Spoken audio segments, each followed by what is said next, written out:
Knowledge creation, research output অথবা intellectual property ডেভেলপমেন্টের ক্ষেত্রে আমাদের অবস্থান এখনো সীমিত। এই গ্যাপগুলোর পিছনে মূল কারণগুলোকে আপনি কিভাবে ব্যাখ্যা করেন? দক্ষতা যতক্ষণ না আমি অর্জন করতে পারবো ততক্ষণ পর্যন্ত আমার সেই জ্ঞানকে আমি কাজে লাগাতে পারবো না। জ্ঞানকে কাজে লাগাতে না পারলে জ্ঞান ভিত্তিক সমাজও তৈরি হবে। ইন্টারনেট শাটডাউন বা নেটওয়ার্ক ডিসরাপশন নিয়ে যদি বলি যে আমরা এটা একটা নীতিগত বড় প্রশ্ন হয়ে উঠেছে। আমরা ইভেন দেখেছিও যে 2024-এ ইন্টারনেট শাটডাউনের জন্য অনেক ধরনের ক্ষতি হয়েছে। ইন্টারনেটকে একটা মৌলিক অধিকার হিসাবে ডিক্লেয়ার করতে হবে। আপনি যদি ইন্টারনেটকে মৌলিক অধিকার হিসাবে ডিক্লেয়ার করেন তখন কিন্তু এটাকে আপনি ইচ্ছা করলে শাটডাউন করতে পারবেন। ইনভেস্টরদের কাছে আসলে বাংলাদেশের আইসিটি সেক্টরটা আসলে কিভাবে ক্রেডিবিলিটি তৈরি করতে পারছে? যতটা হওয়া উচিত ততটা হচ্ছে না। আমাদের যে পরিমাণে স্টার্ট আপে ইনভেস্টমেন্ট হওয়ার কথা, মানে বিদেশি ইনভেস্টমেন্ট আসার কথা, সেটার একটা ফ্র্যাকশনও আসে না। একটা শক্তিশালী ডিজিটাল ইকোনমি গড়তে হলে এই মুহূর্তে আসলে কি ধরনের স্ট্র্যাটেজিক শিফট দরকার? তো তিনটা জিনিস, এক নম্বর হচ্ছে দক্ষতা, দুই নম্বর হচ্ছে অবকাঠামো, তিন নম্বর হচ্ছে একটা ন্যাশনাল ডিজিটাল আর্কিটেকচার বা মাস্টার।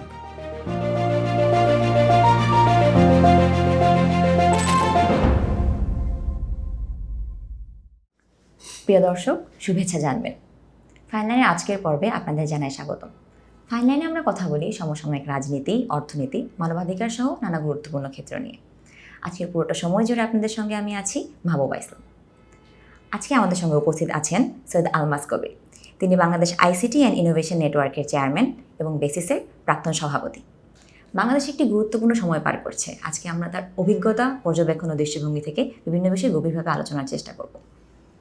অসংখ্য ধন্যবাদ আপনাকে এত ব্যস্ততার মাঝে আমাদেরকে সময় দেওয়ার জন্য। অনেক ধন্যবাদ। আমরা যদি একটু সরাসরি একদম প্রশ্নে চলে যাই যে বাংলাদেশ গত এক দশকে ডিজিটাল বাংলাদেশ ধারণা থেকে একটা বিস্তৃত ডিজিটাল ইকোনমি নির্মাণের দিকে এগিয়েছে, যে এক্ষেত্রে আসলে আইসিটি খাতটাকে শুধু সহায়ক খাত না, বরং একটা গ্রোথ ইঞ্জিন হিসেবে দেখা হচ্ছে। আপনার দৃষ্টিভঙ্গিতে এই রূপান্তরটা আসলে কতটা বাস্তব কাঠামোগত পরিবর্তন তৈরি করতে পেরেছে? অবশ্যই হচ্ছে আইসিটি সেক্টরটা আমাদের জন্য একটা বড় সম্ভাবনাময় একটা সেক্টর, এটা নিয়ে তো কোনো সন্দেহ নাই। বাংলাদেশের জন্য এটা আরও বেশি রেলেভেন্ট। তার কারণটা হচ্ছে কি, যে বাংলাদেশ তো একটা খুব ঘনবসতিপূর্ণ একটা এলাকা, এবং আমাদের এখানে ধরেন অ্যাগ্রিকালচারাল যে ল্যান্ড, মানে আমাদের জমির কিন্তু অভাব রয়েছে, একটা লিমিটেড জমি রয়েছে। তো অনেক দেশে যেটা হয় যে আপনি বড় বড় ফ্যাক্টরি বানাচ্ছেন, বিশাল বিশাল ফ্যাক্টরি, সেখানে অনেক মানুষ কাজ করছে, এটা ঠিক। কিন্তু আমাদের সেই জমির পরিমাণ যেহেতু লিমিটেড, আইটি সেক্টরে যেটা হয় যে আপনি একটা ছোট জায়গায়, একটা ছোট ঘরে বসে কিন্তু আপনি হাজার হাজার ডলার, মিলিয়ন ডলার কামাতে পারেন। সো আমাদের মতো দেশের জন্য এই সেক্টরটা আসলে খুবই গুরুত্বপূর্ণ, এবং অর্থনীতির দিক থেকে আমি বলবো যে অর্থনীতিতে একটা বড় ভূমিকা রাখতে পারে। হ্যাভিং সেড দ্যাট, প্রবলেম হচ্ছে যে আমাদের এখানে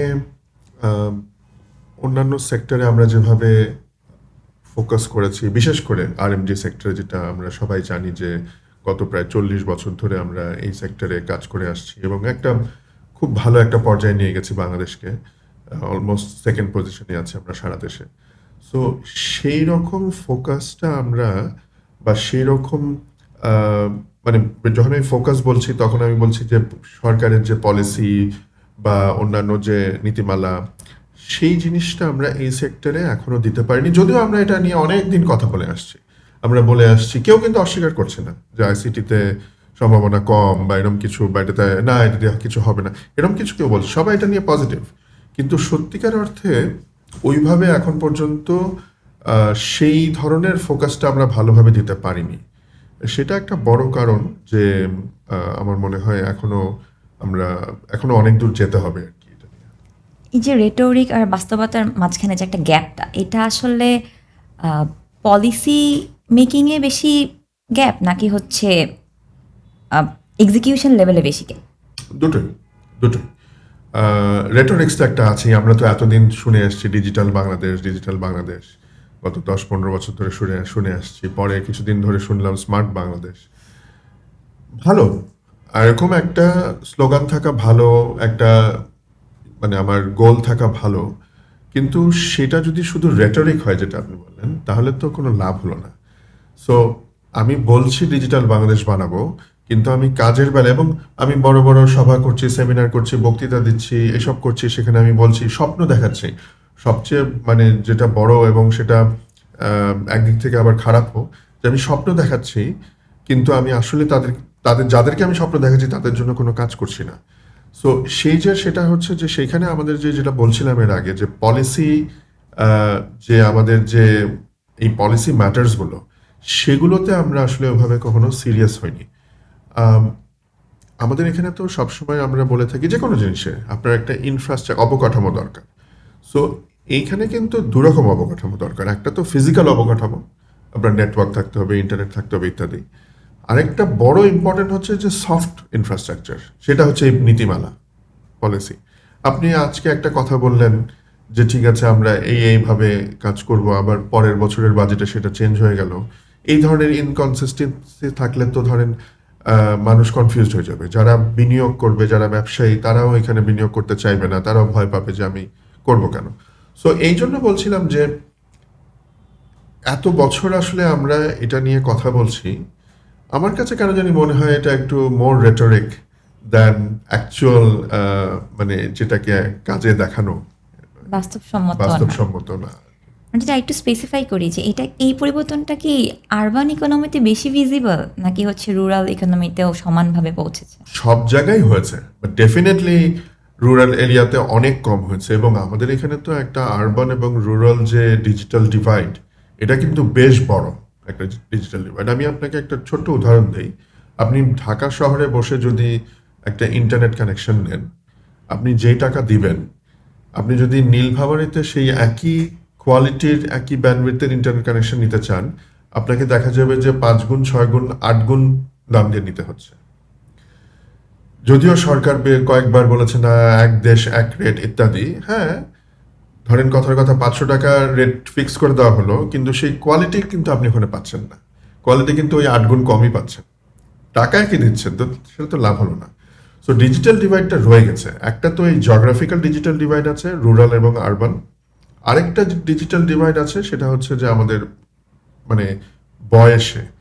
এটা অবশ্য পৃথিবীর সব জায়গাতেই থাকে। যারা ইয়াং পপুলেশন তারা বেশি আইটি সাভি হয়, যারা ওল্ডার জেনারেশন তারা কম আইটি সাভি হয়, তারা কম ব্যবহার করে, স্মার্টফোন ব্যবহার সবাই করতে পারে না। আমার মা যেমন স্মার্টফোন ব্যবহার করতে বারবার কনফিউজড হয়ে যায়। সো এই জিনিসটা, এই ধরনের একটা ডিজিটাল ডিভাইড আছে। আমার মনে হয় যে এই যে আমি আরবান এবং রুরাল যে ডিভিশনের কথা বললাম, ডিভাইডের কথা বললাম, এই যে বড় গ্যাপটা, এই গ্যাপটা পূরণের জন্য কিন্তু আমরা বহুদিন ধরে কথা বলে আসছি। কিন্তু ওই যে অ্যাগেন রেটরিক্স। আমরা বাংলাদেশ আসলে দীর্ঘদিন ধরে আমরা বলছিলাম যে গার্মেন্টস এবং রেমিটেন্স ভিত্তিক অর্থনীতিতে ছিল, কিন্তু এখন তো আইসিটি এবং ডিজিটাল সার্ভিসের একটা নতুন সম্ভাবনা তৈরি হয়েছে। এক্ষেত্রে আসলে এই ট্রানজিশনটা কতটা সাস্টেনেবল বলে আপনার মনে হয়, বা এক্ষেত্রে কি আমরা নতুন কোনো আরও ঝুঁকির মধ্যে প্রবেশ করছি কিনা, যেমন আউটসোর্স ইন্ডিপেন্ডেন্সি বা প্ল্যাটফর্ম বেসড ভালনারেবিলিটি? না, আমি মনে করি যে ঝুঁকি তো অবশ্যই না, এবং আমাদেরকে এদিকেই যেতে হবে। আপনি একটা দেশের পুরো ইকোনমি একটা পার্টিকুলার সেক্টর বেসড হলে তো ওইটা একটা বড় ঝুঁকি। এবং এই ঝুঁকিটা কিন্তু খুব রিয়েল ঝুঁকি। তার কারণটা হচ্ছে যে আমরা গার্মেন্টস নিয়ে যেই কাজটা করে আসছি গত 4 দশক ধরে, আমাদের প্রধান সেলিং পয়েন্ট কি? আমাদের প্রধান সেলিং পয়েন্ট হচ্ছে সস্তা শ্রম। আমরা আমাদের শ্রমিকদেরকে অনেক কম টাকা দিই, যেটা হয়তো আপনি অন্য দেশে গেলে বেশি টাকা দিতে হবে, এই জন্য সবাই আমাদের দেশে কাপড়গুলো সেলাই করায়। এই অ্যাডভান্টেজটা তো থাকবে না কয়েকদিন পরেই। কেননা আপনার যে অটোমেটেড বিভিন্ন ধরনের যে রোবটিক্স চলে আসছে, বিভিন্ন ধরনের যে অটোমেশন চলে আসছে, এখানে দেখা যাবে যে অলরেডি কিন্তু শুরু হয়েছে। প্রজেক্ট প্রমিথিউস নামে একটা প্রজেক্ট হয়েছে, যেখানে পুরো ম্যানুফ্যাকচারিং, গার্মেন্টস না, যে কোনো ম্যানুফ্যাকচারিং, এখানে রোবটিক্স ইউজ করে মানে হিউম্যানলেস ফ্যাক্টরি চলছে। এবং আপনি চিন্তা করেন, যখন একটা হিউম্যানলেস ফ্যাক্টরি চলে, সেটার কিন্তু 24 ঘন্টা চলতে পারে, তাই না? ওখানে তো কোনো মানুষ নাই, তার কোনো ছুটি ছাটা নেই, শুক্রবার শনিবার নেই, রবিবার নেই। সো এইরকম একটা যদি জিনিস চলে আসে, টেকনোলজি চলে আসে, যেটা আসবে, এটা নিয়ে কোনো সন্দেহ নেই, যেটা আসবে, তখন কিন্তু ওই সস্তা শ্রমের ব্যাপারটা ডাজ নট ম্যাটার, তাই না? সো আমেরিকা থেকে কোন মানে একটা কোম্পানি এত দূরে কেন অর্ডার দিবে? সে ওইখানে আমেরিকাতে জায়গার অভাব নেই, সেখানে ফ্যাক্টরি বানিয়ে সেখানে সে রোবট বসিয়ে সেখানেই সে কাজ করে নিতে পারে। সো এই ঝুঁকিটা খুব রিয়াল, কিন্তু আইসিটির বেলায় কিন্তু সেটা না। মানে আইসিটির বেলায় হচ্ছে সমস্ত হচ্ছে আপনার মেধা। হ্যাঁ, আর্টিফিশিয়াল ইন্টেলিজেন্স আসছে, আর্টিফিশিয়াল ইন্টেলিজেন্স দিয়ে অনেক কাজ হয়ে যাচ্ছে। আমাদের যারা এখন আউটসোর্সিং করতো, এত বছর ধরে যারা ফ্রিল্যান্সিং করছে, আউটসোর্সিং করছে, তাদের অনেক কাজ এখন কমে গেছে। তার কারণ হচ্ছে অনেক কাজ তারা যেগুলো করতো সেগুলো এআই দিয়ে হয়ে যাচ্ছে, সেটা ঠিক। কিন্তু অনেক নতুন নতুন কাজ আবার তৈরি হচ্ছে, যেগুলোর জন্য কিন্তু মানুষকে লাগবে, মেধা লাগবে। সো সেই মেধার তো আমাদের অভাব নেই, এবং এই মেধাগুলোকে যদি আমরা আরো বেশি নার্চার করতে পারি, তাহলে আমি মনে করি যে এইটাই হচ্ছে একমাত্র সেক্টর যেটা অ্যাকচুয়াল সেন্সে সাস্টেনেবল। ক্ষেত্রে আসলে আপনার মতে ডাইভার্সিফিকেশনটা কিভাবে হচ্ছে, মানে আমাদের গ্লোবাল শক্সের ক্ষেত্রে কি আইসিটি খাত রেজিলিয়েন্স বাড়ায় নাকি এই যে আবারও ভালনারেবিলিটি তৈরি করে? না, মানে গ্লোবাল পার্টিসিপেশনের কথা বলছেন তো, যে আমি যদি বিদেশের জন্য কাজ করি, দ্যাট ইজ ডেফিনেটলি আমার তো একটা নলেজ বাড়ছে। আমার বিদেশ মানে আমার যে ক্লায়েন্ট তার কাছ থেকেও কিন্তু আমি অনেক কিছু শিখতে পারছি, এখানে একটা নলেজ ট্রান্সফার হচ্ছে। ক্লায়েন্টের রিকোয়ারমেন্ট অনুযায়ী আমি নিজেকে কিন্তু আপগ্রেড করছি, আপস্কিলিং করছি। সো এখানে আমার নিজের উৎকর্ষতা বাড়ছে। সো এটা আমি বলবো যে এটা একটা ডেফিনেটলি একটা ভালো জিনিস, যে আমরা গ্লোবাল প্লেয়ার যদি আমরা হতে পারি ঠিক মতো। যেমন মনে করেন আমি বেশ কিছুদিন ধরে একটা কথা বলি, সেটা হচ্ছে যে শুধু এই আউটসোর্সিং এগুলো না, আমরা যদি বিদেশে কাজ করার সুযোগ পাই, যেমন আমাদের বাংলাদেশে অনেকগুলো কোম্পানি, আইটি কোম্পানি, তারা বেশ ভালো বড় বড় ভালো ভালো প্রজেক্ট করেছে, সাকসেসফুলি করেছে। যেমন আপনি জানেন যে আমাদের যে ইজিপি প্রজেক্ট আছে, যেটা আমাদের ইলেকট্রনিক মানে অনলাইনে টেন্ডার সাবমিশন, আমাদের যেই বড় এই যে আমাদের ড্রাইভার লাইসেন্স বা আমাদের এনআইডি যে রেজিস্ট্রেশন পুরো সিস্টেমটা এবং ম্যানেজমেন্ট সিস্টেমটা, তারপর ধরেন আমাদের যে হজ ম্যানেজমেন্ট সিস্টেমটা।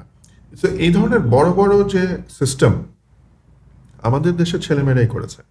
এখন এই কোম্পানিগুলো কিন্তু যথেষ্ট অভিজ্ঞ, এরা কিন্তু ইচ্ছা করলেই আফ্রিকার কোনো একটা দেশে গিয়ে এটা অফার করতে পারে, এবং তাদেরও ওগুলো দরকার আছে। সো এটা করলে যেটা হবে, যদি এটার জন্য বেশ কিছু রেকমেন্ডেশনস আছে, ওটা আমি হয়তো অন্য সময় বলবো। আমি বলছি যে এই ধরনের কাজ যদি আমরা বিদেশে করার সুযোগ পাই, তখন যেটা হবে কি, যে আমাদের এক্সপোজারটা তো বাড়বে, বৈশ্বিক এক্সপোজারটা তো বাড়বে, বাংলাদেশের নাম সারা পৃথিবীর লোকরা জানতে পারবে। একই সাথে যেটা হবে যে ওই দেশের নলেজ ট্রান্সফার আমরা আমরা কিন্তু করতে পারবো, এবং সেটার অভিজ্ঞতা কাজে লেগে হয়তো আরেকটা দেশে করতে পারবো, তারপর আরেকটা দেশে করতে পারবো। সো এইভাবে হয়তো আমরা একটা পৃথিবীতে আইটি, যেমন আরএমজিতে আমরা একটা লিডার, এখন আমরা আইটিতেও কিন্তু এভাবে লিডার হওয়ার একটা সম্ভাবনা কিন্তু আছে। আমরা প্রায়ই বলি যে Bangladesh is moving towards a knowledge economy. তো এক্ষেত্রে নলেজ ক্রিয়েশন, রিসার্চ আউটপুট অথবা ইন্টেলেকচুয়াল প্রপার্টি ডেভেলপমেন্টের ক্ষেত্রে আমাদের অবস্থান এখনও সীমিত। এই জায়গাটাতে আসলে এই গ্যাপগুলোর পিছনে মূল কারণগুলোকে আপনি কিভাবে ব্যাখ্যা করবেন? দুঃখজনক আসলে। মুশকিল হচ্ছে কি, যে যখন আপনি নলেজ ইকোনমি বলবেন, তখন তো আসলে নলেজটা লাগবে। হ্যাঁ, আমি বলছি না যে আমাদের নলেজ নাই। আমাদের, আমি যদি আইটির কথাই শুধু ধরি, আম, এই স্টেম ধরেন, কম্পিউটার সায়েন্স, ইঞ্জিনিয়ারিং, ম্যাথ, এইসবে আমাদের সারা বছরে প্রায় 22,000 ছেলে মেয়ে প্রতি বছর গ্র্যাজুয়েট করে আমাদের এই 150টা ইউনিভার্সিটি থেকে, পাবলিক প্রাইভেট ইউনিভার্সিটি মিলিয়ে। এই 22,000-এর মধ্যে আপনি যদি এদেরকে বলেন যে কালকে চাকরির জন্য আপনি নিতে চান, আপনি নিতে পারবেন না। মানে আমার কোম্পানিতে আমি যখন কোনো এই ধরনের সদ্য গ্র্যাজুয়েট কাউকে যখন আমি ইন্টারভিউ করি, আমি দেখি যে he or she is not suitable. So or knowledge আছে, কিন্তু সে তার স্কিলটা নাই, দক্ষতাটা নাই। তো দক্ষতা ছাড়া আপনি সেই নলেজকে কিন্তু কাজে লাগাতে পারবেন না। আপনার দক্ষতা থাকলেই নলেজকে কাজে লাগানো যায় বা জ্ঞানকে কাজে লাগানো যায়। শুধু আমার জ্ঞান আছে, আমি, ওটা একটু মোর থিওরিটিক্যাল হয়ে গেল। হ্যাঁ, সো দক্ষতা যতক্ষণ না আমি অর্জন করতে পারবো, ততক্ষণ পর্যন্ত আমার সেই জ্ঞানকে আমি কাজে লাগাতে পারবো না। জ্ঞানকে কাজে লাগাতে না পারলে জ্ঞান ভিত্তিক সমাজও তৈরি হবে না। এক্ষেত্রে তো আসলে তাহলে সে তো তখন পড়াশোনা করছে, তো দক্ষতাটা তো আমরা মানে গ্র্যাজুয়েট হওয়ার পরে এক্সপেক্টও করতে পারি না, সেক্ষেত্রে আসলে রোলটা কি হওয়া উচিত? কারণ সে গ্র্যাজুয়েশনের পর যদি তাকে কোনো মানে সুযোগই না দেওয়া হয়, তাহলে তো সে দক্ষতাটা পাচ্ছে না। এক্স্যাক্টলি, আমি এক্সপেক্ট করছিলাম এই প্রশ্নটা। আম, যেটা করতে হবে, আসলে আমাদের শিক্ষা ব্যবস্থাটা একটা চেঞ্জ আনতে হবে। আমাদের শিক্ষা ব্যবস্থাতে বিশেষ করে আমি আমি কিন্তু বলছি টার্সিয়ারি এডুকেশন, হায়ার সেকেন্ডারি পর্যন্ত অন্যরকম, কিন্তু টার্সিয়ারি এডুকেশন মানে যেটা বিশ্ববিদ্যালয় লেভেলের এডুকেশন, সেখানে কিন্তু আপনাকে আউটপুট বেসড এডুকেশনে যেতে হবে। অর্থাৎ যে আপনার ইন্ডাস্ট্রিতে কি দরকার আছে, ইন্ডাস্ট্রি মনে করেন আমার দরকার আছে যে আমার আগামী 5 বছরে ইন্ডাস্ট্রি থেকে বলল যে আমার এই এই এই এই এরকম একটা লিস্ট অফ স্কিলস দিল যে আমার এই ধরনের স্কিলের লোক লাগবে, তখন সেইটা অনুযায়ী সেই ইউনিভার্সিটির তার কারিকুলামটা ডিজাইন করা উচিত যে তার ছেলেটা বা মেয়েটা যখন 4 বছর পরে গ্র্যাজুয়েট করে বের হবে তার যাতে ওই স্কিলগুলো থাকে। সো এর জন্য কি করতে হবে, একাডেমিয়া এবং যে ইন্ডাস্ট্রি সবসময় কথা বলতে হবে, Connection তাদেরকে থাকা। ডায়ালগ থাকতে হবে, ডায়ালগ করতে হবে। দরকার হলে ইন্ডাস্ট্রির একজনকে বা দুজনকে ওই ইউনিভার্সিটির কারিকুলাম কমিটিতে রাখতে হবে, অ্যাডভাইজারি কমিটিতে রাখতে হবে। সে বলবে, কেননা একজন টিচার, একজন প্রফেসর, সে তো আর জানে না যে ইন্ডাস্ট্রিতে কি হচ্ছে বা কি লাগবে বা কিসের অভাব আছে। সো ইন্ডাস্ট্রির লোকই সে কিন্তু সেটা বলতে পারবে। সো এই গ্যাপটা আমাদের রয়েছে, ইন্ডাস্ট্রি এবং একাডেমিয়া গ্যাপটা, এখানে একটা ব্রিজিং লাগবে এবং একটা কোলাবোরেশন লাগবে, এবং এখানে সরকার একটা বড় রোল প্লে করতে পারে। আমাদের দেশে মুশকিলটা হচ্ছে যে আমাদের এখানে যে ইউনিভার্সিটি গ্রান্টস কমিশন, বিশ্ববিদ্যালয় মঞ্জুরি কমিশন রয়েছে, তারা এগুলো অ্যালাউ করে না, এবং সেইখানে সেই জন্য আমাদের দেশে যেই নলেজটা নিয়ে, জ্ঞানটা নিয়ে একটা ছেলে বা একটা মেয়ে গ্রাজুয়েট করে, সেই জ্ঞানটা সে অ্যাপ্লাই করতে পারে না। তখন তাকে কি করতে হয়, তাকে একটা 3 মাসের ট্রেনিং কোর্স করতে হয় বা 6 মাসের একটা ট্রেনিং কোর্স করতে হয়, তখন সে দক্ষতাটা অর্জন করে। জ্ঞান আছে, আবার দক্ষতাটা তখন অর্জন হলো, তখন সে এমপ্লয়েবল হয়। তো যেটা করতে হবে, ইউনিভার্সিটি গ্রান্টস কমিশনকে আরো ফ্লেক্সিবল হতে হবে, বুঝতে হবে, রিয়েলাইজ করতে হবে এটা মানে প্রয়োজনীয়তা, এবং ওই যে 3 মাস বা 6 মাসের যে ট্রেনিং, এই ট্রেনিংটাকে ওই 4 বছরের কারিকুলামের মধ্যে নিয়ে আসতে হবে।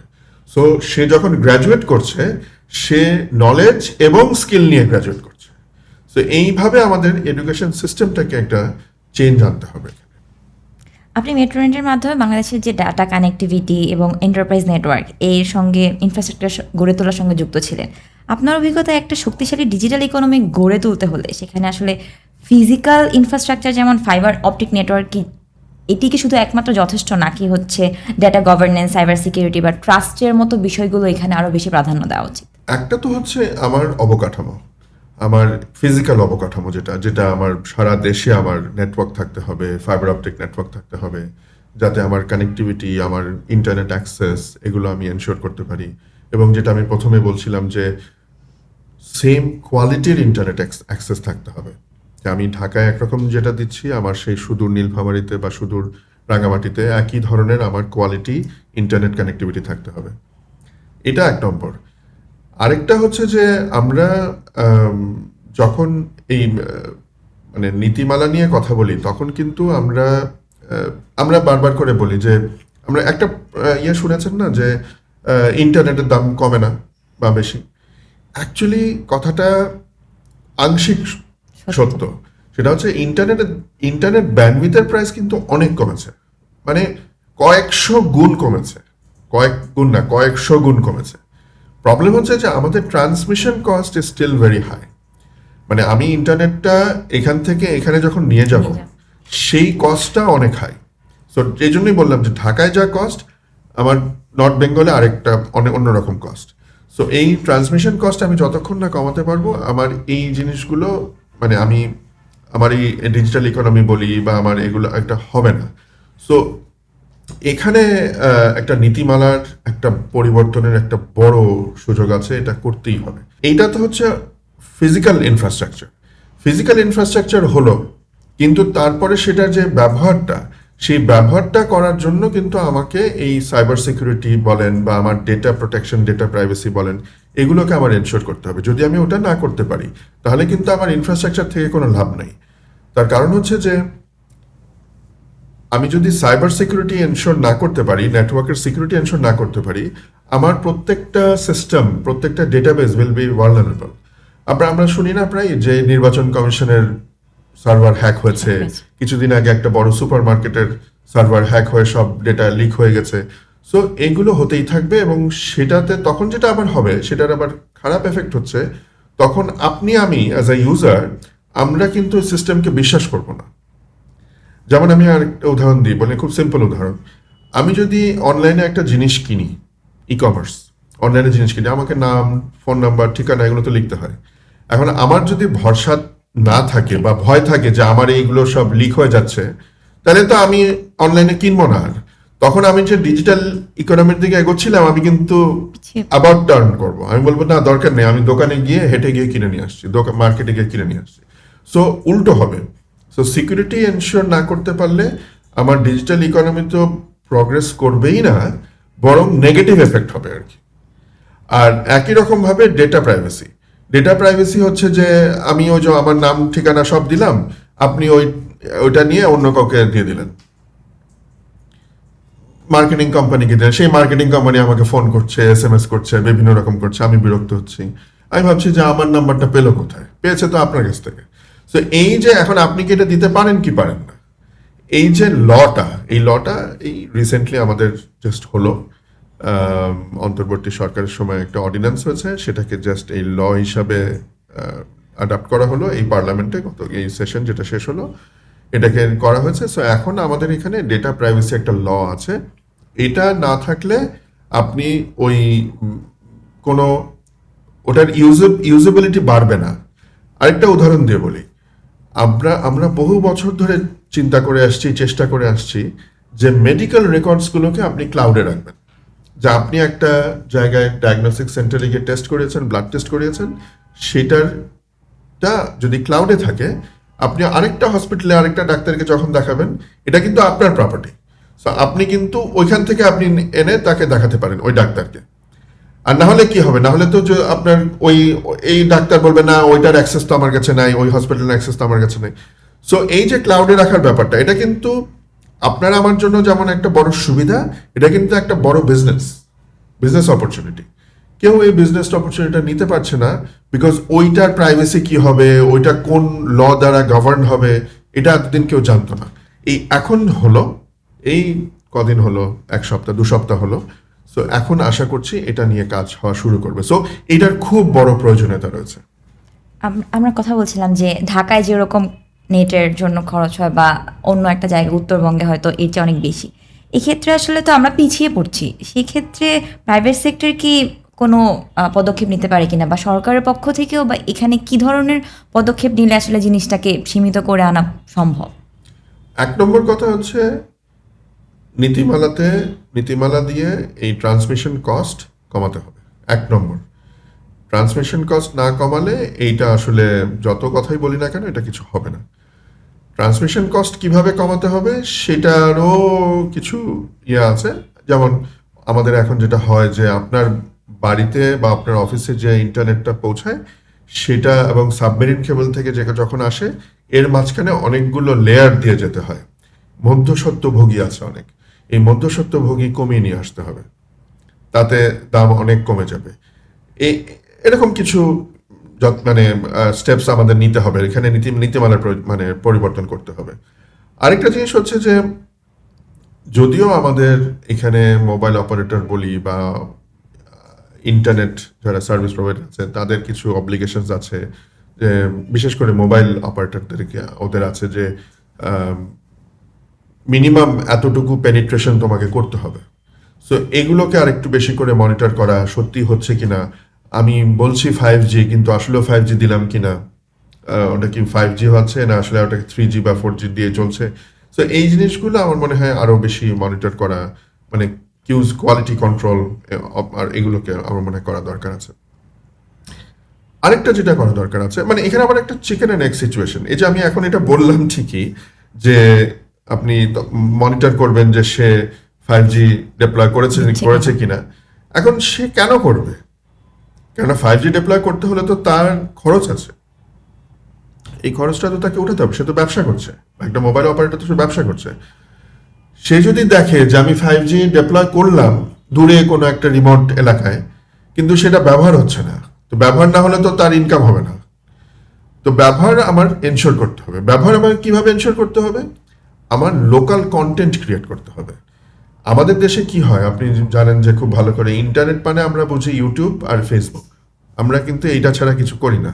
বিশেষ করে রুরাল এরিয়াতে সবাই দেখবেন হয় ইউটিউবে গান শুনছে বা নাটক দেখছে, অথবা খুব বেশি হলে ফেসবুক করছে, এই বা এখন হোয়াটসঅ্যাপে কথা বলছে, এতটুকু। কিন্তু অ্যাকচুয়াল ইউজ, যে মনে করেন কন্টেন্ট, মনে করেন আপনার কোনো একটা এডুকেশন বলি, টেলিমেডিসিন বলি, এই ধরনের কন্টেন্ট কিন্তু আমাদের দেশে নাই। নাই বললেই চলে, আছে হয়তো খুব সামান্য। সরকারি সেবাগুলো এগুলো অনলাইনে নাই। মানে অ্যাগেন ওই আমরা গত 15 বছরের রেটরিক্স, হ্যাঁ সব কিছু হয়ে গেছে ডিজিটাল, হয়নি আসলে। আপনি দেখেন, আপনি পাসপোর্টের জন্য অ্যাপ্লাই করবেন, আপনি অনলাইনে ফিল আপ করবেন, ফিল আপ করে আবার আপনাকে ওটা প্রিন্ট করে হাতে নিয়ে যেতে হবে, কিন্তু তাহলে তো হলো না। সো ওই জিনিসটা, এই ধরনের আমাদের কন্টেন্ট বানাতে হবে। আমরা যত বেশি এই ধরনের সুযোগ করে দিব ব্যবহার করার, তখনই তো ব্যবহার বাড়বে। যখন ব্যবহার বাড়বে তখন 5Gর চাহিদা বাড়বে, তখন 4Gর চাহিদা বাড়বে ইত্যাদি, তখন ইন্টারনেটের ব্যান্ডউইথের চাহিদা বাড়বে, তখন এই প্রাইভেট কোম্পানিগুলো ওখানে বেশি বেশি করে, রুরাল এরিয়াতেও বেশি বেশি করে তারা ইনভেস্ট করা শুরু করবে। আমরা একটু ইন্টারনেট শাটডাউন বা নেটওয়ার্ক ডিসরাপশন নিয়ে যদি বলি, যে আমরা এটা একটা নীতিগত বড় প্রশ্ন হয়ে উঠেছে। আমরা ইভেন দেখেছিও যে 2024-এ ইন্টারনেট শাটডাউনের জন্য অনেক ধরনের ক্ষতি হয়েছে। এই সিদ্ধান্তগুলো আসলে ফ্রিল্যান্সিং ইকোসিস্টেম বা আউটসোর্সিং মার্কেটে কী ধরনের প্রভাব ফেলে?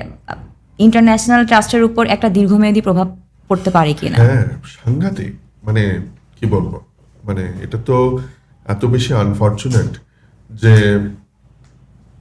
মানে তখনকার সরকার ওই জাস্ট তাদের কয়েকটা মানে স্বার্থ হাসিল করার জন্য এটা একেবারে চিন্তা ভাবনা না করে করে ফেলায়, মানে এইটার যে এফেক্ট সেটা কিন্তু এখনো পর্যন্ত আমাদের আছে। আপনি বিশ্বাস করবেন না, এখন তো প্রায় অলমোস্ট 2 বছর হতে যাচ্ছে, এখনো পর্যন্ত বিদেশি ক্লায়েন্টরা ঠিকমতো ভরসা পায় না যে তোমাদের দেশে আবার কি একটা হবে, আবার তোমরা বন্ধ করে দেবে, তখন তো আমাদের সমস্যা হয়ে যাবে। এই যে যখন ট্রাস্ট একবার নষ্ট হয়, কনফিডেন্স একবার নষ্ট হয়, তখন কিন্তু সেটাকে রিপেয়ার করা অনেক অনেক মুশকিল। এই জিনিসটা হতে দেওয়া যাবে না, এটা তো আসলে বলাই বাহুল্য। তার থেকে বেশি হচ্ছে যে আমি যেটা দাবি করব আপনাদের মাধ্যমে, এবং আমি এটা নিয়ে লেখালেখিও করেছি, ইন্টারনেটকে একটা মৌলিক অধিকার হিসাবে ডিক্লেয়ার করতে হবে। আপনি যদি ইন্টারনেটকে মৌলিক অধিকার হিসাবে ডিক্লেয়ার করেন, তখন কিন্তু এটাকে আপনি ইচ্ছা করলে শাটডাউন করতে পারবেন না। সো এই জিনিসটা আপনাকে করতে হবে। এবং এখন আসলে মানে আমার যেমন এই পানি এবং ইলেকট্রিসিটির মতো ইন্টারনেটও কিন্তু আমার সমানভাবে দরকার। এবং আরেকটা জিনিস বুঝতে হবে যে ইন্টারনেট বন্ধ হওয়া মানে কিন্তু আমার শুধু আমি ইমেল বন্ধ হয়ে গেছে বা আমার কমিউনিকেশন বন্ধ হয়ে গেছে তা না। এটার যে রিপল এফেক্টসগুলো, আপনি ব্যাংকিং করতে পারছেন না, আপনি কোনো মানে আপনার কি বলে মেডিকেল যে সার্ভিসেসগুলো সেগুলোতে ব্যাহত হচ্ছে, অনেক রকমের আপনার ইয়ে আছে। বিদেশের সাথে বদনাম ওটা তো আছেই, ওটা তো অন্য ব্যাপার, কিন্তু আপনার দেশের মধ্যে যে সমস্যাগুলো সেগুলো আসলে আপনি মানে এগুলোকে হ্যান্ডেল করা খুব, আপনার ইকোনমি কিন্তু ধসে যাবে যদি এটা আবার এই ধরনের কোনো একটা দুর্ঘটনা ঘটে।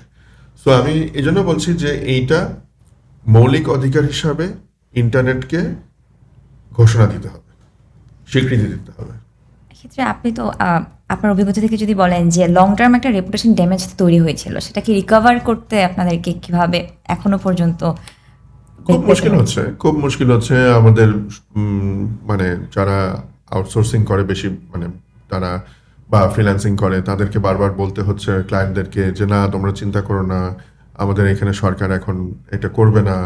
আমাদের এখানে প্রথমে এর আগে কি ছিল, এর আগে আমি বলছি যে ধরেন আরো আমাদের যে সাবমেরিন কেবল যখন একটা ছিল, সিমিভি4 ছিল 2006 সালে, তখন আমাদের সবসময় ক্লায়েন্টদেরকে বলতে হতো যে না আমাদের একটা আছে, কিন্তু আমরা খুব এটা দেখে শুনে রাখি। ক্লায়েন্টরা ভয় পেত যে এটা কেটে গেলে কি হবে।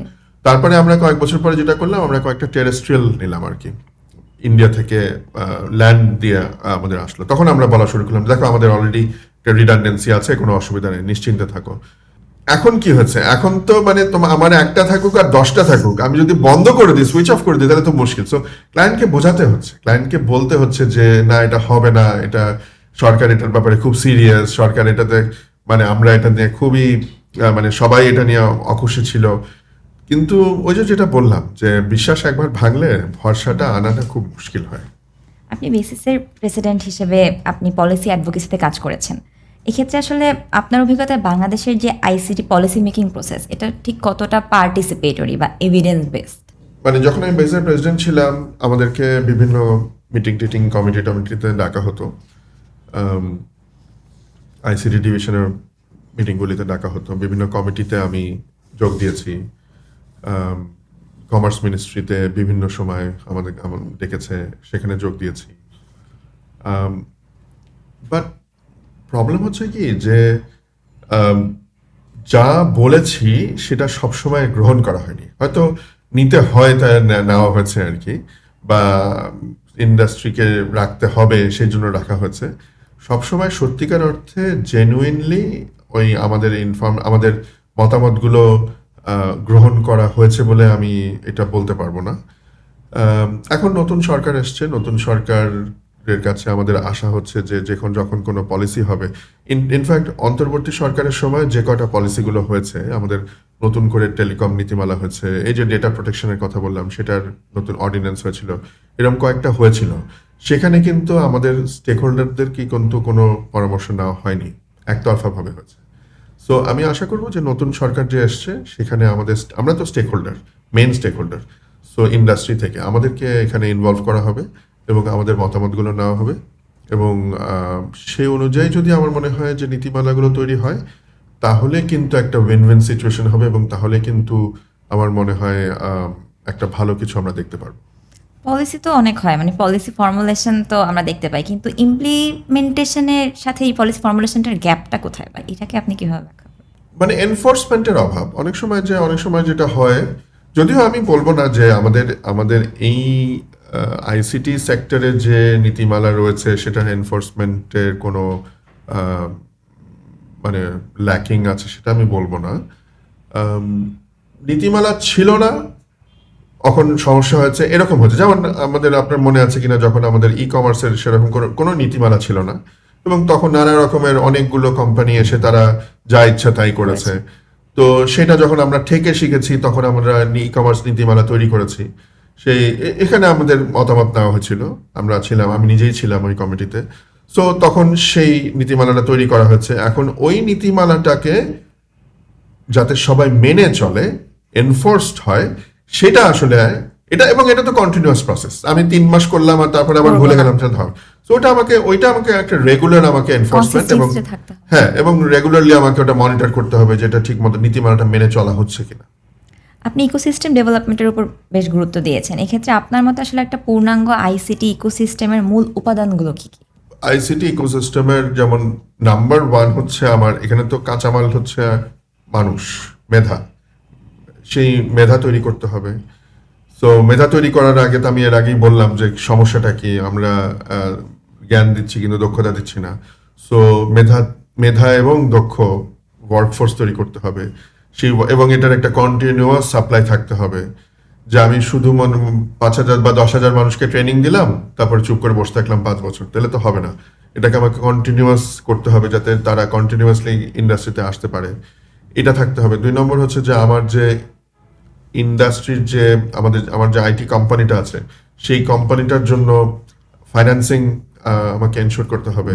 তার জন্য যে অ্যাক্সেস টু ফাইন্যান্স সেটাকে আমার সহজীকরণ করতে হবে। যেটা হয় যে আমাদের দেশে কোম্পানিগুলো তো ছোট, তারা আসলে ব্যাংকে যখন যায় লোন নিতে, তখন 2টা অসুবিধা ফেস করে। একটা হচ্ছে যে ওরা প্রথমেই বলে যে তোমার কোল্যাটারাল কই, তো মানে একটা বাড়ি কই, জমি কই, এগুলো বন্ধক রেখে তখন লোন, তো ওরা তো তাদের কাছে তো কোল্যাটারাল হচ্ছে আপনার মেধা, ইন্টালেক্ট।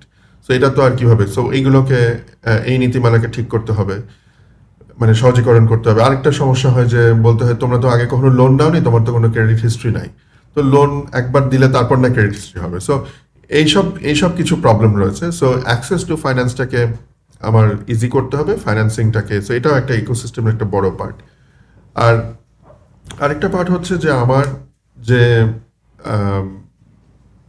আমি ফাইন্যান্সিংও পেলাম, আমার লোকও আছে, একটা ভালো জিনিস তৈরি করেছি, কিন্তু এটা আমি মার্কেট করতে পারছি না, দেশেও করতে পারছি না, বিদেশেও করতে পারছি না। এইটাকে আমার যদি আমি একটা একটা সিস্টেম থাকে, একটা একটা এটার জন্য ফোরাম থাকতে পারে, বিভিন্ন চেম্বার অফ কমার্স তাদের মাধ্যমে হতে পারে, সরকারের যে সংস্থাগুলো আছে তাদের মাধ্যমে হতে পারে। সো এই তিনটা হচ্ছে মেন জিনিস। একটা আমি যদি আইটি সেক্টরের একটা বৃহত্তর মানে ভাবে চিন্তা করি যে ইকোসিস্টেম, এই তিনটা আমাদেরকে এনশোর করতে হবে। তো আমাদের দেশে যেটা হচ্ছে যে তিনটাতেই কোনো না কোনো জায়গায় একটু শর্টকামিংস আছে। কোন কম্পোনেন্টে বেশি দুর্বল মানে? আমি বলবো যে একদম প্রথমটাই, আমার যে দক্ষ জনশক্তি তৈরি, ওইটা সবচেয়ে বেশি দুর্বল। তার কারণ হচ্ছে যে আমরা এনাফ তৈরি করতে পারছি না। আমাদের যত দরকার অত এনাফ যথেষ্ট পরিমাণে আমরা দক্ষ কর্মক্ষম লোক আমরা তৈরি করতে পারছি না, এবং তার ফলে আমরা যেই গতিতে দৌড়াতে চাচ্ছি সেই গতিতে দৌড়াতে পারছি না। আপনি বলেছেন বাংলাদেশ এখন আর শুধু চিপ লেবার মার্কেট নয়, বরং একটা পটেনশিয়াল ইনোভেশন হাব। এক্ষেত্রে আসলে এই পারসেপশনটাকে বাস্তবায়ন করতে হলে ইনোভেশন ইকোসিস্টেমে কী ধরনের পরিবর্তন আনতে হবে? সবচাইতে প্রথম হচ্ছে যে আমরা ইনোভেশন জিনিসটা আসলে বুঝতে হবে। ইনোভেশন মানে কি? ইনোভেশন মানে হচ্ছে মানে ইনোভেশন মানে মানে মানে কিন্তু আবিষ্কার করা না, ইনভেনশন না। ইনভেনশন আমার দরকার নাই। আমি সবসময় বলে থাকি যে আমাদের দেশে তো সমস্যার অভাব নাই। আমরা ডান দিক বাদিক তাকালে কিন্তু অনেক সমস্যা, হাজারো সমস্যা। আমি কোনো একটা সমস্যা নিয়ে যদি চিন্তা করা শুরু করি, ওইটার হয়তো কোনো একটা সমাধান এখন হচ্ছে, আমি একটু অন্যভাবে চিন্তা করলাম, অন্যভাবে সমাধানের চেষ্টা করলাম, একটু সহজভাবে সমাধানের চেষ্টা করলাম, আউট অফ দ্য বক্স চিন্তা করলাম, এইটাই হচ্ছে ইনোভেশন। সো এই ইনোভেশনটা মানে এই যে নতুনভাবে চিন্তা করা, এই জিনিসটা আমরা করতে পারছি না বলে আমরা আসলে এই এখনকার যে নতুন যে বিশ্বের যে প্রতিযোগিতা, সেখানে আমরা বারবার পিছিয়ে পড়ছি।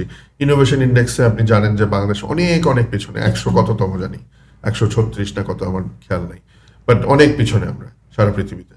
সো এটার একটা বড় কারণ হচ্ছে যে আমরা ছোটবেলা থেকে যখন আমরা স্কুলে যাই, আমাদেরকে যে লেখাটা বা যে লেখাপড়াটা করানো হয় সেটা না, আমরা মৌলিক চিন্তা করি না, আমরা সৃজনশীল চিন্তা করি না, ক্রিয়েটিভিটি নিয়ে ইয়ে করি না, এনকারেজও করা হয় না।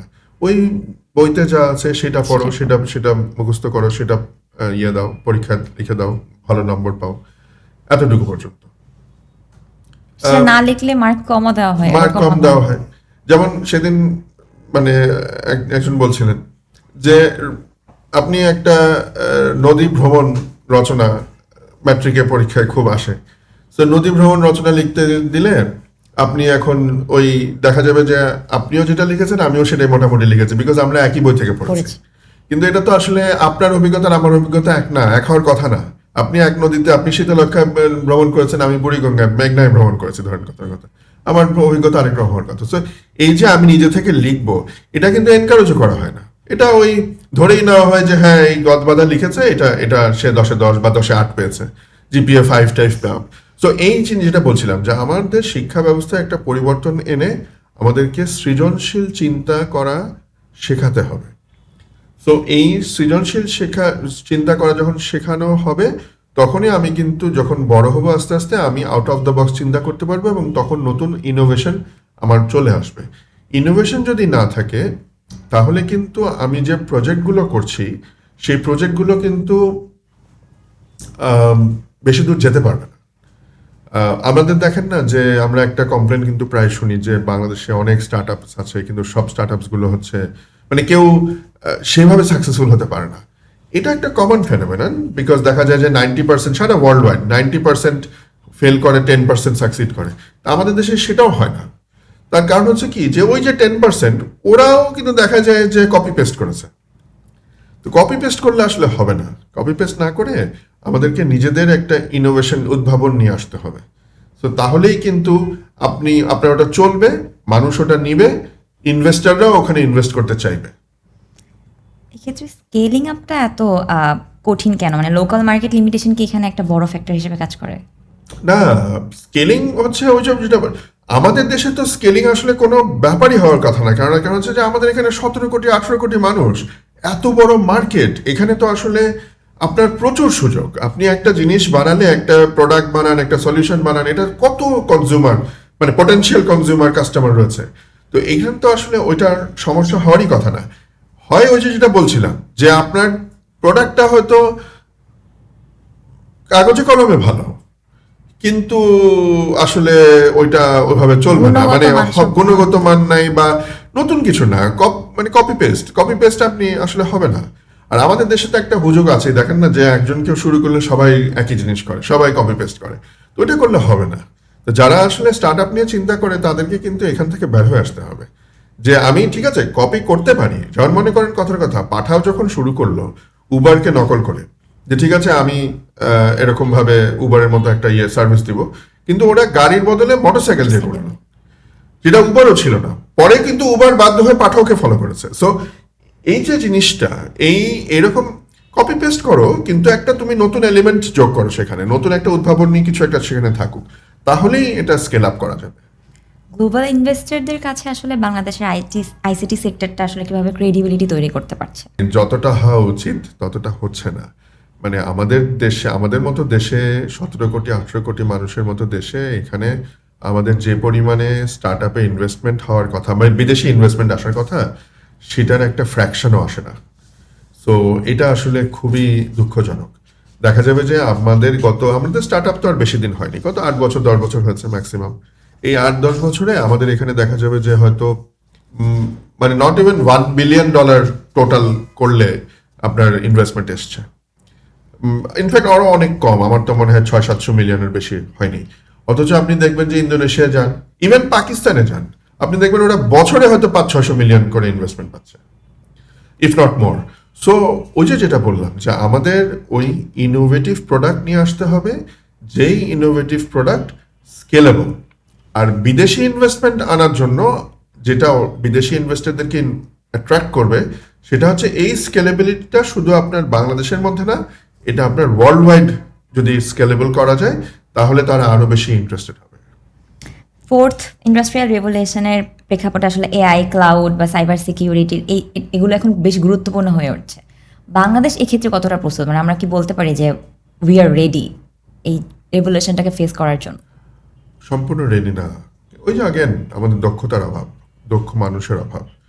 আপনি মানে ফোর্থ ইন্ডাস্ট্রিয়াল রেভলিউশন মানে কি? ধরেন এআই নিয়ে যদি আমরা কথা বলি, এআই নিয়ে কাজ করার মতো আমাদের বাংলাদেশে কয়টা মানুষ রয়েছে? আমরা এআই ব্যবহার করি, চ্যাট জিপিটি রোজই হয়তো ব্যবহার করছি, বাট তো আমি ইউজার হয়ে গেলাম, আমি তো তৈরি করছি না। আমার যে লোকাল যে এলএলএম যেটাকে বলে, আমরা সেই লোকাল যে একটা এআই, সেটা তো আমরা এখন পর্যন্ত তৈরি করতে পারিনি।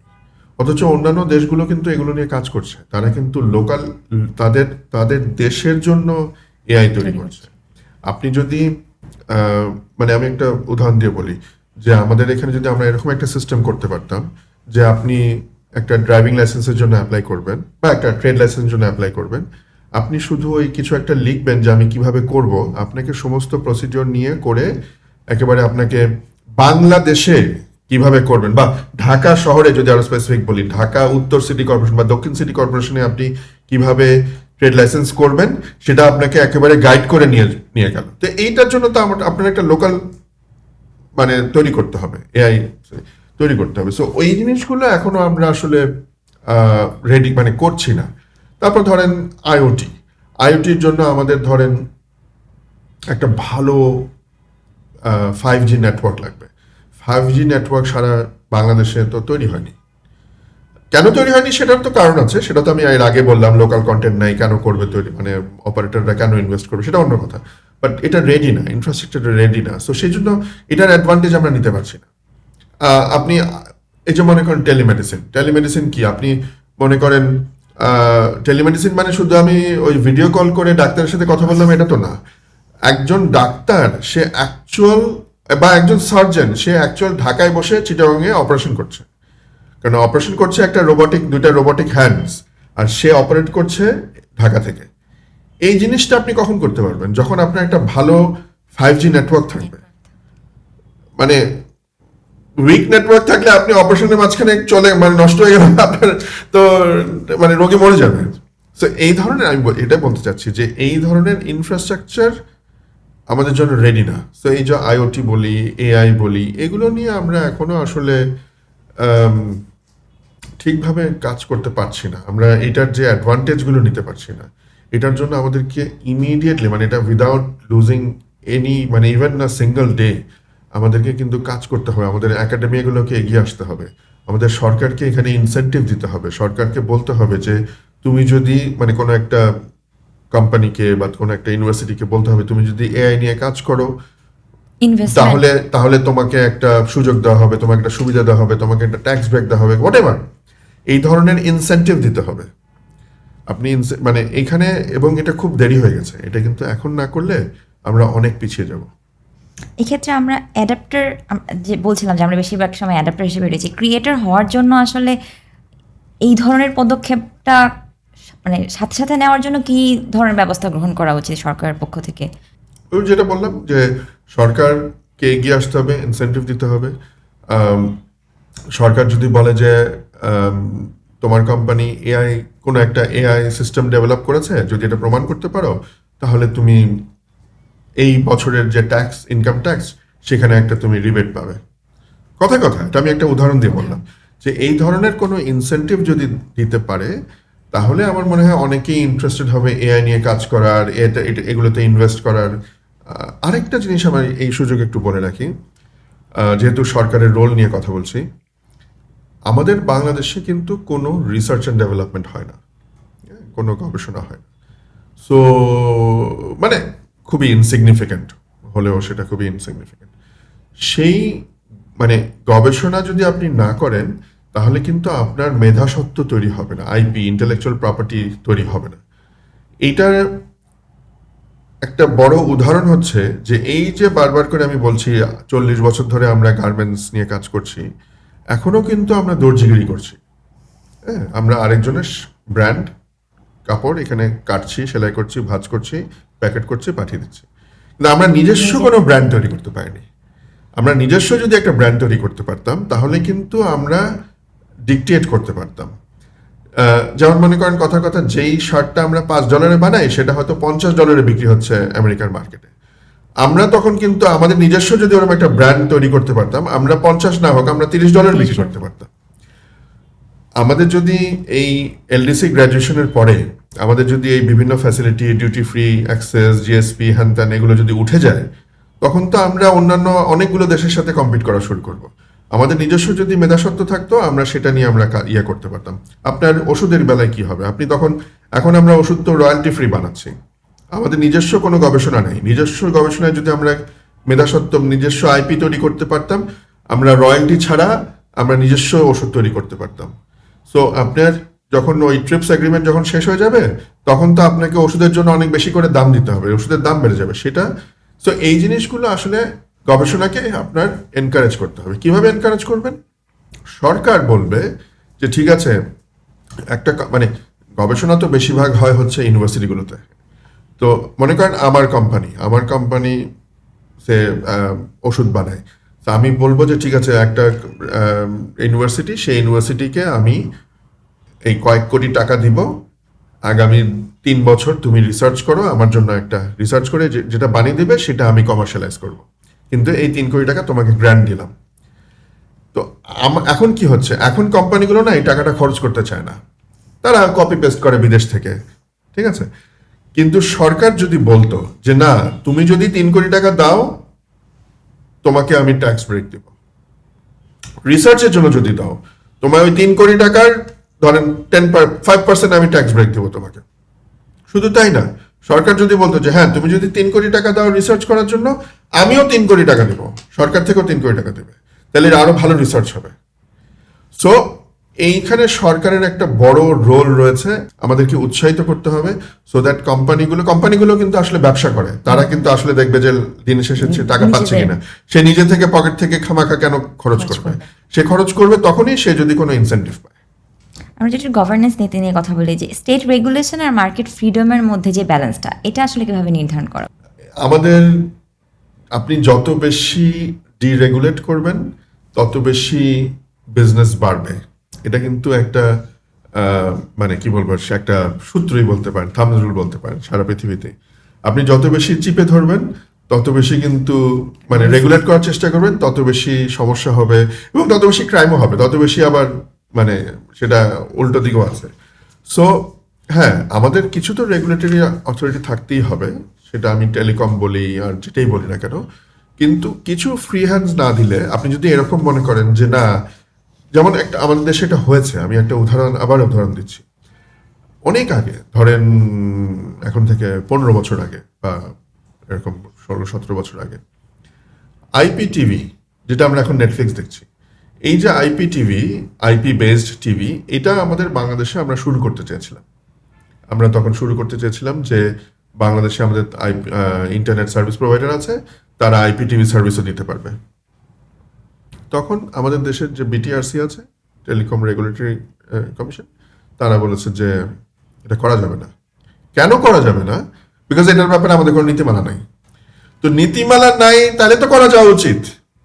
আপনার এই রুমটার মধ্যে কিন্তু কোথাও লেখা নাই যে ধূমপান নিষেধ। তার মানে কি? তার মানে আমি কিন্তু ধূমপান করতে পারি, তাই না? কোথাও লেখা নাই কিন্তু নিষেধ। ওইখানে কিন্তু কোথাও লেখা নাই যে আইপিটিভি করা নিষেধ, তাহলে তো আমি আইপিটিভি করতে পারা উচিত। ওরা বললো না, এটার যেহেতু কোনো পারমিশন দেওয়া নাই, এজন্য আপনি আইপিটিভি শুরু করতে পারবেন না। অথচ এই টেকনোলজি আমাদের এই আরো 15 বছর আগে কিন্তু ছিল। সো ওইটা যদি তখন করতো, আমাদের দেশেই হয়তো আরেকটা নেটফ্লিক্স তৈরি হয়ে যেত, একটা না হয়তো আর মাল্টিপল জিনিস তৈরি হয়ে যেত। সো এই যে এইটাই হচ্ছে সমস্যা, যে আপনি যত বেশি রেগুলেশন থাকা ভালো, কিন্তু চিপে ধরবেন না। চিপে ধরলে আমরা বিজনেস গ্রো করতে পারবে না। পলিসি আনপ্রেডিক্টেবিলিটি হচ্ছে ইনভেস্টরকে কিভাবে প্রভাবিত করে? এক্ষেত্রে আসলে স্টেবল ফ্রেমওয়ার্ক তৈরি করতে কি কি প্রয়োজন? পলিসি ইনকনসিস্টেন্সি হলে তো ধরেন কোনো ইনভেস্টর আসবে না। আমাকে আজকে বলা হলো যে তুমি যদি এখানে ইনভেস্ট করো, তাহলে তুমি 5 বছর ট্যাক্স হলিডে পাবে বা 10 বছর ট্যাক্স হলিডে পাবে। পরের বছরে দেখা গেল এটা চেঞ্জ হয়ে বলে না না না, 10 বছর তো না, এটা 3 বছর। তাহলে তো আমার ইনভেস্টমেন্ট ইজ অ্যাট রিস্ক। আমাকে এখন বলা হচ্ছে, এখন বাংলাদেশ সরকার বলছে যে কেউ যদি এখানে হাইটেক পার্কে ইনভেস্ট করে, তাহলে সে তার যে প্রফিটটা, সেটা 100% সে তার দেশে নিয়ে যেতে পারবে। 2 বছর পরে আমি ইনভেস্ট করলো, মানে একজন ইনভেস্ট করলো, 2 বছর পরে বলা হলো না না, 100% নিতে পারবে না, তোমাকে এনে 50% রেখে দিতে হবে। তো এই ধরনের কনসিস্টেন্সি হলে তো হবে না। সো এই policy consistency is very very important. আপনাকে গ্যারান্টি করতে হবে যে না, এই যে পলিসিটা তৈরি হলো, আগামী 10 বছর এটা কোনো চেঞ্জ হবে না। 10 বছর না হোক, 5 বছর হোক, সেটা বলে দিতে হবে যে না, 5 বছর পর্যন্ত গ্যারান্টিড। তাহলে ইনভেস্টর বলতে পারে যে আচ্ছা ঠিক আছে, আমি ইনভেস্টটা করি, আমি এই রিস্ক নিয়ে ইনভেস্টমেন্ট করছি। এটাই। আদারওয়াইজ তো আপনার মাঝপথে গিয়ে হবে না চেঞ্জ তো। হয়ে গেলে তো। হ্যাঁ। আমরা একদম শেষের দিকে আমরা নলেজ বেসড ইকোনমি নিয়ে কথা বলেছি। এক্ষেত্রে আসলে বাংলাদেশ এখন নতুন সরকার গঠিত হয়েছে। একটা শক্তিশালী ডিজিটাল ইকোনমি গড়তে হলে এই মুহূর্তে আসলে কি কি ধরনের স্ট্র্যাটেজিক শিফট দরকার? আপনার টপ 3 প্রায়োরিটিস কি হবে? নাম্বার 1 ইজ দক্ষ জনবল তৈরি করা। এটা নিয়ে কোনো সন্দেহ নাই। এবং দক্ষ জনবল যখন আমি বলছি, কিসে দক্ষ? ফোর্থ ইন্ডাস্ট্রিয়াল রেভলিউশনে যে টেকনোলজিগুলো রয়েছে, এআই, ডেটা অ্যানালিটিক্স, আইওটি, মানে এই জিনিসগুলোতে আমার মানুষ দক্ষ তৈরি করতে হবে। কিভাবে করবে সেটা অন্য কথা, মানে এইটা একটা সবচেয়ে বড় প্রায়োরিটি। 2 নম্বর হচ্ছে আমার infrastructure, both physical hard infrastructure, soft infrastructure, মানে পলিসি এবং অবকাঠামো, দুইটাই আমাকে এনশিওর করতে হবে যে যেটা যেটা আমি করতে চাচ্ছি সেটাকে যাতে সাপোর্ট করতে পারে। এখন কথার কথা, আমি চাচ্ছি যে আমাদের দেশের যারা বেকার যুবক রয়েছে, তারা যাতে ফ্রিল্যান্সিং করে তারা জীবিকা নির্বাহ করতে পারে। অথবা আমি চাচ্ছি যে একেবারে যারা গৃহবধূ রয়েছে একটা গ্রামে, সে একটা আচার বানিয়ে যাতে সে অনলাইনে বিক্রি করতে পারে। তো তার জন্য তো তার ওই রকম ভালো ইন্টারনেট কানেকশন থাকতে হবে সেই গ্রামে, তাই না? তার যদি ওই ইন্টারনেট কানেকশন না থাকে, তাহলে তো সেই ডিজিটাল ইকোনমিতে পার্টিসিপেট করতে পারবে না। সো এইটার জন্য আমাকে একটা ভালো অবকাঠামো, রোবাস্ট অবকাঠামো আমার এনশিওর করতে হবে, যেটা এখনো নাই বাংলাদেশে। আর 3 নম্বর যেটা আপনি বললেন 3টা বলতে, তো সেটা হচ্ছে যে একটা কমন ন্যাশনাল ডিজিটাল আর্কিটেকচার আমার তৈরি করতে হবে, যেটা একটা লাইক মাস্টার প্ল্যান। আপনি যখন একটা শহর তৈরি করেন, একটা মাস্টার প্ল্যান থাকে। তো রাতারাতি তো সবকিছু হয়ে যায় না।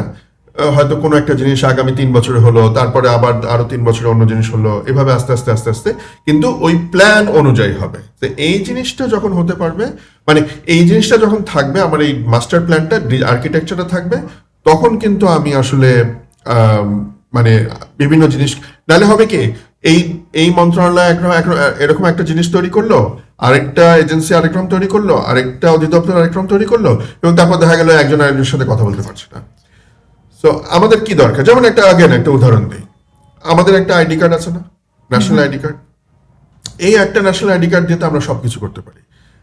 এইটাই, this can be my passport, this can be মাই আপনার কি বলে driving licence, this can be মাই ওই যে আমরা family card, this can be মাই মানে এনিথিং, ইভেন ওই কার্ডটা দিয়েই আমি তো মেট্রো রেলেও চড়তে পারি, পারা উচিত। মানে আমার 10টা কার্ড রাখার দরকার কি? কিন্তু তাহলে কি করতে হবে, যদি আমরা এটা করতে চাই তাহলে কি করতে হবে? ওই যে এনআইডির যে ডেটাবেস, ওরা আমার ওই ড্রাইভিং লাইসেন্স বলেন, মেট্রো রেল বলেন, সবার সাথে কথা বলে, আমার ব্যাংক বলেন, সবার সাথে কানেক্টিভিটি থাকতে হবে, ইন্টার কানেক্টিভিটি থাকতে হবে, কথা বলতে হবে। সে এই যে ডেটা এক্সচেঞ্জ, এই ডেটা এক্সচেঞ্জের জন্য আপনার যদি একটা ভালো মাস্টার প্ল্যান না থাকে, তাহলে দেখা যাবে যে হচ্ছে না, আপনার এই ডেটাবেস ওই ডেটাবেসের সাথে মানে সংযুক্ত হতে পারছে না।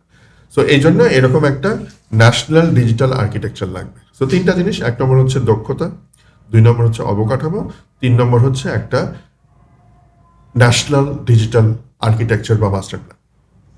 আমরা আশা করব বাংলাদেশ সরকার এই বিষয়গুলো নিয়ে ভাববে এবং সেভাবে পদক্ষেপ নেবে।